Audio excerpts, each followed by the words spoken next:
Dear ladies and gentlemen, dear guests, welcome to Azerbaijan. I'm very glad to see you all. I hope you will have pleasant stay in our city. Today, I think, an important event in the history of non-aligned movement. Here in Baku, we create a NAM parliamentary network. I'm very grateful to NAM member states for supporting this initiative of Azerbaijan, which is another step to strengthen our solidarity and mutual support. As a former member of Parliament of Azerbaijan for 8 years, as a former colleague of yours, I know very well how important is parliamentary diplomacy and interparliamentary relations. And I'm sure that our parliamentary network not only will contribute to solidarity between our countries, but also will establish close working relations with different parliamentary organizations of the world. Non-aligned movement is the second after United Nations biggest international institution. And of course, we all want that our voice is heard on global scale. Parliamentary network is not the only initiative which we put forward and got your support. Another important initiative is a youth network. And next month here in Baku, again, we will have another important event, a youth summit of NAM. So these are steps towards institutional development of NAM. And I think time has come to make practical steps in that direction. Another initiative which Azerbaijan put forward and was supported by member states is the creation of NAM support office in New York. I think also it's right time now to make more steps towards institutional development, and that in its turn will help us to defend our interests on international arena and also strengthen, of course, solidarity between our countries. Azerbaijan is a relatively new member of NAM. We joined NAM family in 2011, and from the very first days of our activity, we tried to contribute to solidarity, mutual support, and promotion of Bandung principles. We fully share Bandung principles, and we consider these principles as the only basis for cooperation and interaction between countries. Territorial integrity, sovereignty, independence, non-interference into each other's affairs. If these principles were preserved by all countries, there would have been no wars, no conflicts, and no injustice. So from the first days of our activity, Azerbaijan became very active in all NAM endeavors. And I think that was the main reason for unanimous support of Azerbaijan's candidacy to chair non-aligned movement. And this great unanimous support of 120 countries was shown in 2016, was shown to us. And in 2019, in Baku, we organized and successfully held NAM Summit and assigned the chairmanship for the years 2019-2022. And also we consider as a great sign of respect to our country and a sign of appreciation of our activity that our chairmanship in NAM, again by unanimous decision of 120 countries, was extended until late 2023. And we're grateful for that, and we will do everything in order to justify and your support and demonstrate that that was a right choice. Our chairmanship in NAM coincided with COVID-19, and Azerbaijan was one of the countries which actively played a role on the international arena in combating this disease. We initiated the NAM online summit and held it in May 2020, and that was the first step of NAM member states to consolidate our efforts in approaching pandemic. As a result of that, we launched an initiative which was supported by member states to convene a special session of General Assembly in response to COVID-19, which was successfully held in December 2020. And our efforts also were aimed not only to strengthen solidarity and provide support, but also were very helpful to World Health Organization, which started to use our database with respect to support to countries and with respect to humanitarian and medical assistance. So the database which we created in member states was and is very useful in treating this pandemic and any other disease which may occur in the future.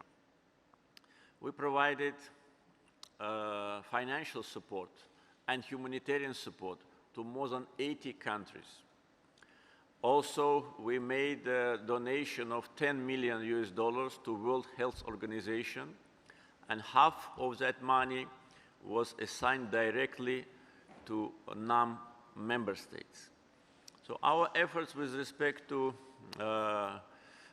approach to COVID-19, I think had a very important global reflection, because we were one of the countries which was openly protesting against vaccine nationalism.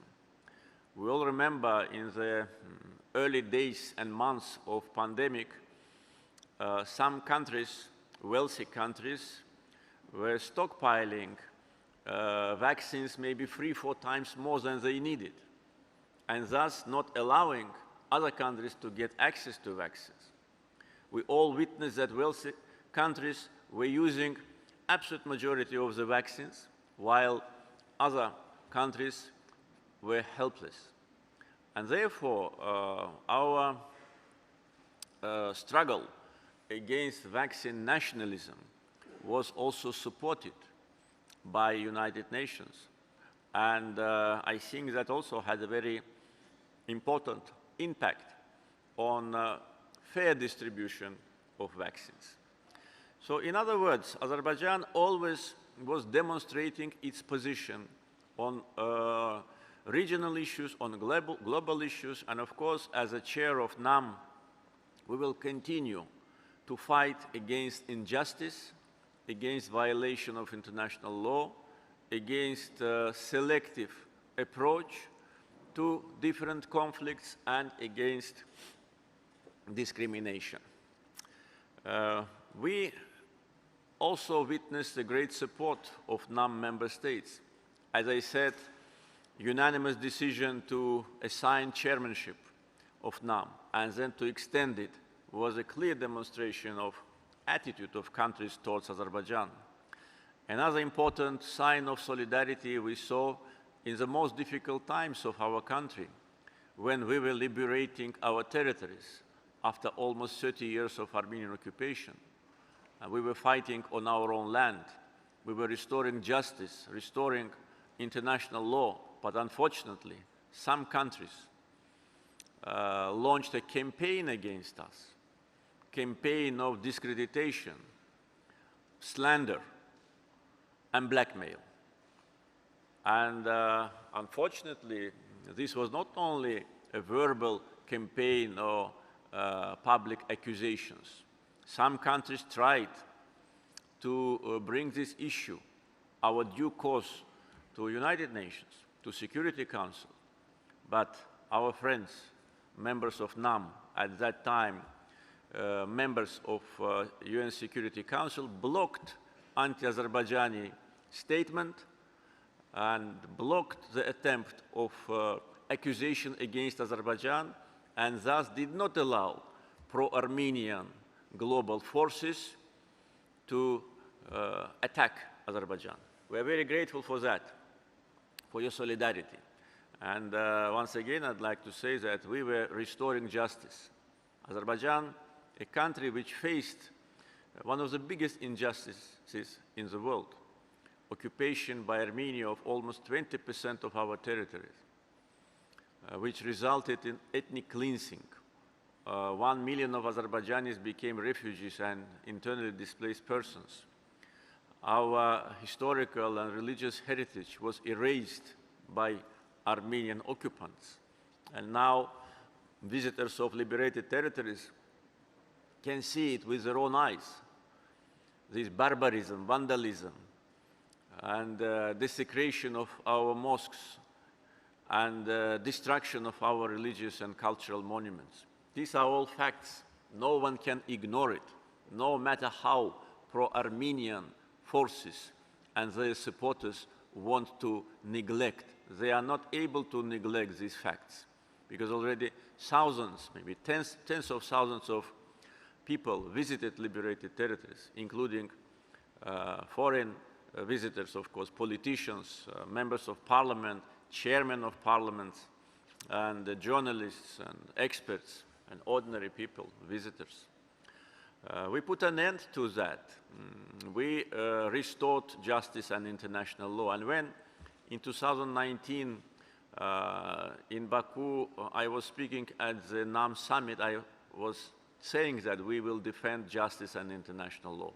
We know what it means when you cannot restore it yourself, when you depend on others. But we were waiting for many years, for almost 30 years. We were waiting for international community to help to resolve this injustice and put an end to occupation. For that purpose, OSCE created Minsk Group in 1992, which was supposed to find a solution to this conflict. In other words, to put an end to occupation. But on the contrary, Minsk Group became an instrument in the hands of those who wanted this occupation to last forever. And now, when Azerbaijan resolved the conflict, put an end to occupation, restored its territorial integrity by military and then political means, there is no need for Minsk Group any longer. We already said farewell to Minsk Group, but unfortunately, Armenia and some others want to revitalize it. It is not possible. It is already dead. And we, as a country who suffered from occupation, we say that openly, and I think that any further speculation about OSCE Minsk Group is not only counterproductive, but also destructive for possible peace in our region.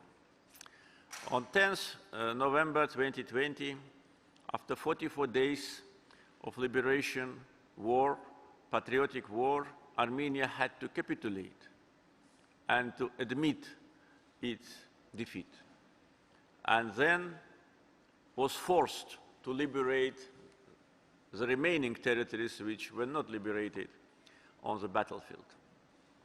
And it took only 44 days for us, but we waited for almost 30 years.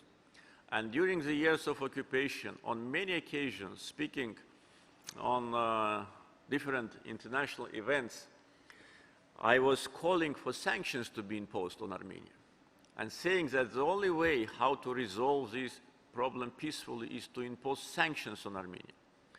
The sanctions which will be efficient and which will be damaging to the economy. But unfortunately, no sanctions was imposed. On the contrary, Armenia was getting much more support from some pro-Armenian politicians than Azerbaijan.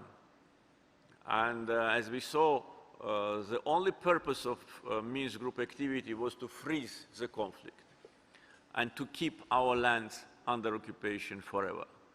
So we put an end to that policy and liberated our lands by force and by our political wisdom. I can tell you that situation with conflict between Armenia and Azerbaijan is not only a regional issue, it is a global issue because it's a full violation not only of basic international principles, it was also violation and non-implementation of UN Security Council resolutions. In 1993, United Nations Security Council adopted 4 resolutions demanding immediate, full and unconditional withdrawal of Armenian troops from our territory. And the question is why these resolutions were not implemented. No one can answer, or maybe do not want to answer. Another question is why in some cases resolutions of Security Council are implemented within days, and in our case they were on paper for 28 years, and would have remained on paper for another 28 years if not for brave Azerbaijani military servicemen who liberated our lands. And it's a question of reforms of United Nations and its Security Council, because if resolutions are not implemented, then what's the sense of that? We speak for reforms, and I think that this should be also discussed on the level of heads of state and government of NAM, and to put an end to selective implementation of United Nations Security Council based on political preferences. In general, I would say that we all know that non-aligned movement is the second biggest after United Nations international institutions. And I think that we need to consolidate our efforts to strengthen our potential, to strengthen solidarity, try to speak with one voice. I know that there are certain problems between some member states. I think that NAM can be a platform to find a resolution to these problems, and also should be a platform to defend the interests of our countries. Because members of NAM, many members of NAM, they have similar history, similar problems, faced many times injustice, and try to defend their national interests, and we can do it together. Together we can do it more efficiently, and we speak for that. Therefore, initiatives of Azerbaijan as a chairman of NAM were aimed at strengthening solidarity and mutual support and institutional development of our institution, and maybe at certain stage to transform it into organization. I know that throughout the history of NAM there have been discussions about that. So I suggest maybe to restart these discussions. It's high time, because today when we see global polarization in the world, we see wars, conflicts, unpredictable situation, food crisis, energy crisis, humanitarian crisis. I think NAM can be a platform of countries which can not only defend their interests, support each other, but also play a more active role on international arena. We in Azerbaijan would like to see it, and I hope that our distinguished guests, representatives of parliaments of NAM member states, will contribute to that. And of course, I will continue my consultations with heads of states and governments of NAM. Once again, dear friends, I'd like to thank you for being with us. We will try to do everything to show traditional Azerbaijani hospitality to you.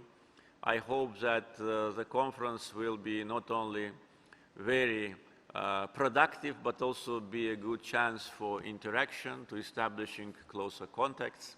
And as a result, we will see the progress in solidarity, in mutual support, and in strengthening of our institutions. Thank you very much.